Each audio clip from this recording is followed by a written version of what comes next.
Hi everyone, Mrs. C here with a video tutorial on Pixlr Editor. Okay, you can download Pixlr Editor onto your Chromebook for free.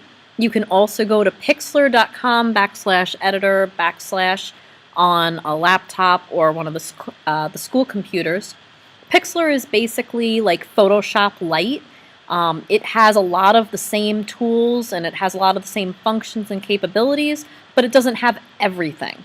So this is kind of a way for you to jump in and get your feet wet and do a little bit of graphic design work and learn some of the tools. And if you guys decide to take an advanced graphic design class, you'll be a little bit more prepared because you'll know and understand how to do some of the things that are in Photoshop because it's very similar.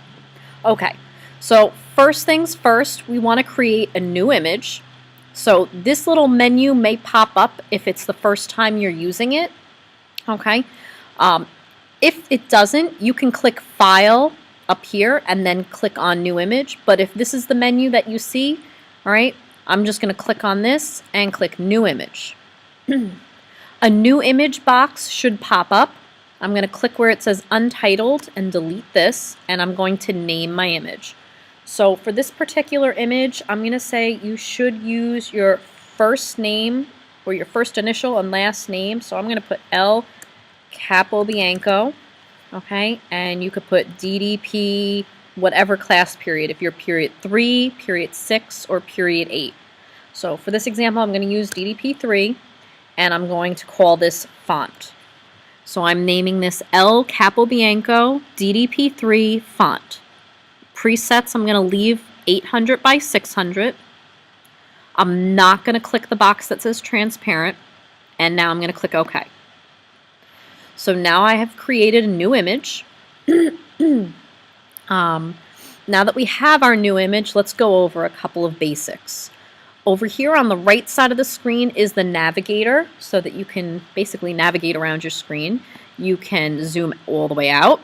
You can zoom all the way in. There's nothing here to see yet though, so I'm just going to zoom in enough just so that it fits on my screen.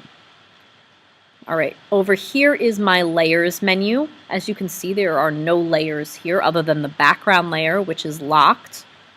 And below that, we have the history menu, and the history menu shows all of your work history. So everything that you've done to this image will show up in your history menu below here.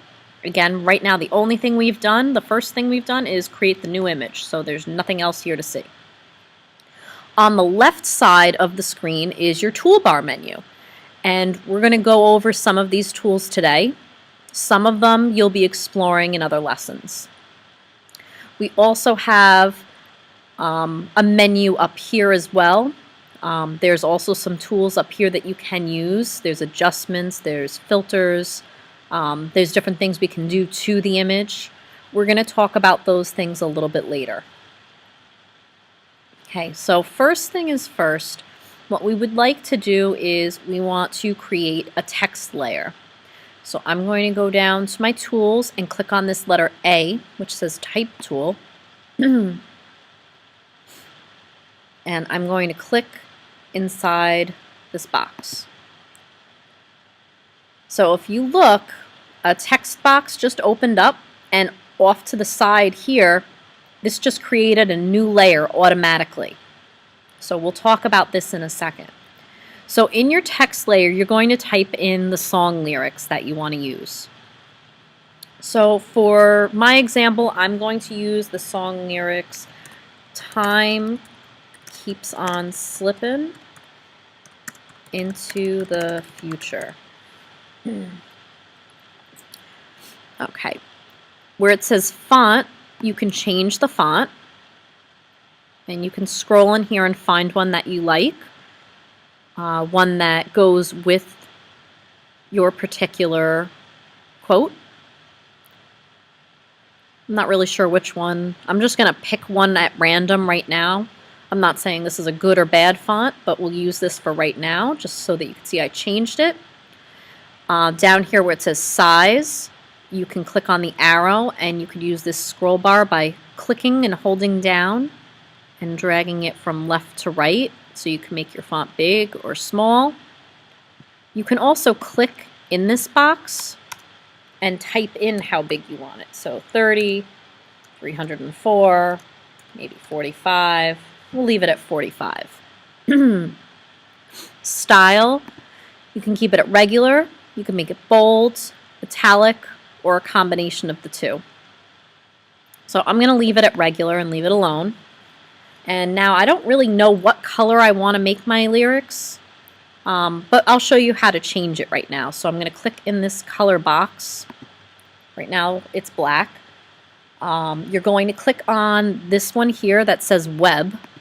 All right, we are using colors that we want to be seen on the web in case I want to put these on the e-board or if you want to share them with your friends. Okay, we're going to click on, I don't know, whatever color you want. For right now, I have no idea what color my lyrics are ultimately going to be, so I'm just going to click on this color and click OK. And the alignment will center your text or move it all the way to the left, or you can also move it all the way to the right. Right now, I'm just going to leave it alone because that's the only thing that's in there, so it doesn't really need to be centered or anything. And click OK when you're finished. And I'm going to rename this Time Keeps on Slippin' layer so that it just says font. Okay, so if I double click on this, I can delete that and write the word font. Click outside of your box. Whoops. Somehow I just ended up creating a new layer by mistake, so I'm going to just click OK.